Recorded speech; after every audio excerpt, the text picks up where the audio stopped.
Tole je bilo nekaj glasbe, tole je pa Smiljan Šiška. Pozdravljen.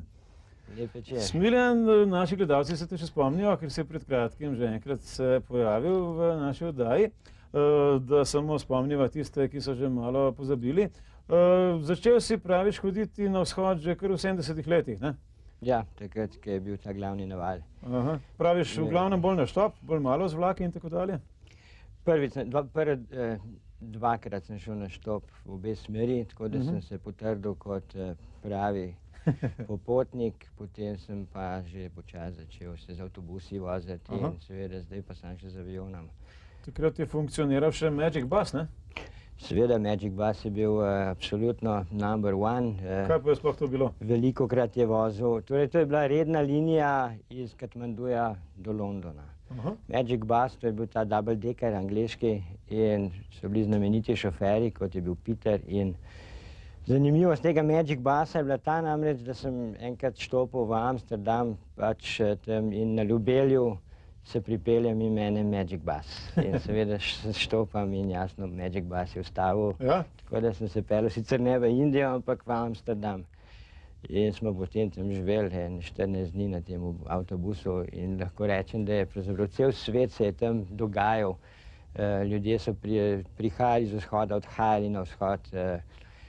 Living Theatre je ravno takrat prišel v Evropo in se je seveda nastanil v Magic Busu.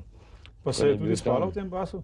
Ja, seveda. To je bilo noter izgledalo kot ena ogromna apartma. Ja? Koliko potnikov je pa imel povprečno? Ja, odvisno zdaj, kakšen je bil naval, ampak mislim, da je bilo tam 20 duš, da se je ponavadi. Da se je dalo spati? Več jih je šlo potem, se mi zdi, na vzhod, kot pa jih je nazaj prišlo. Nazaj ljudje najbolj denarja niso imeli več, so potem kar na prst šli. Se kaj spominjaš, kakšne so bile cene takrat v funtih ali pa v dolarjih? Torej, jaz se tega spomnim, da ko sem šel prvič na vzhod v Kabul, sem imel $150. Vsega skupaj? Ja, vsega skupaj in še sem jih 5 nazaj prinesel. In kaj ti je v glavnem ostalo v spominu? Bolj Afganistan, Pakistan, Indija, Iran? Torej, Afganistan omenjam zato, ker sem bil prvič, moja iniciacija. Sicer Pakistan mi je bil blazno drag. Ko sem prištopil do Lahorja, sem mislil, da bom ostal tam en dan ali dva, potem je to trajalo en mesec in nikamor mi ni bilo zajet. Kaj si pa počel? Kje si spal?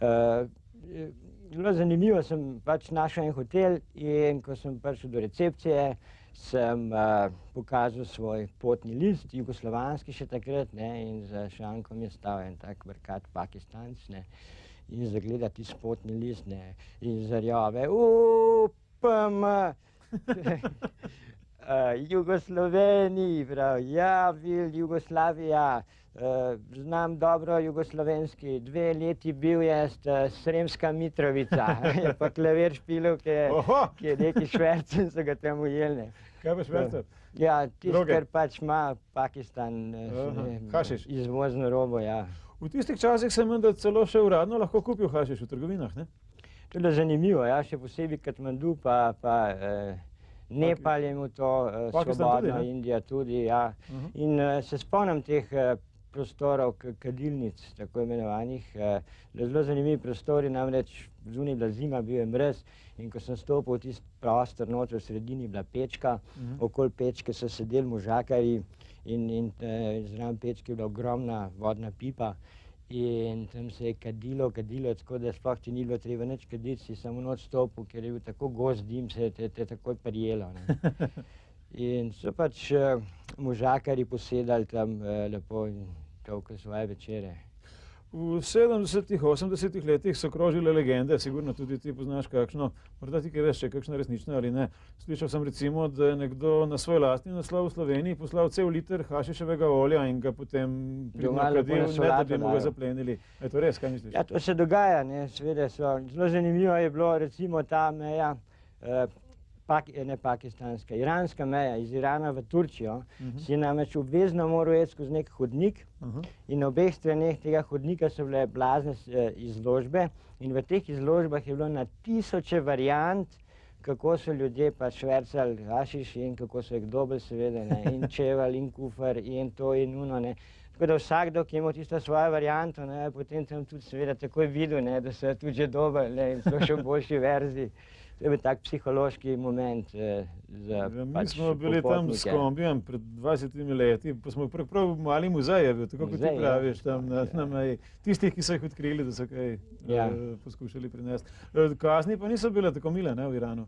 Ne, to je bila zelo huda reč, ne. Če se te v Iranu dobe, se lahko poslavil za nekaj časa od svobode in tudi potem so te kar dobro mučili tam, tako so ti pustili en telefonski klic ali dva, ali toliko, da si se domov zjokal, kako je hudo, in potem so tle se zbiralne akcije dogajale, so ljudje denar zbrali, poslali, ne. Ponavadi prva runda ni bila dovolj, ne, bilo treba še enkrat in tako so te nekako izmozili.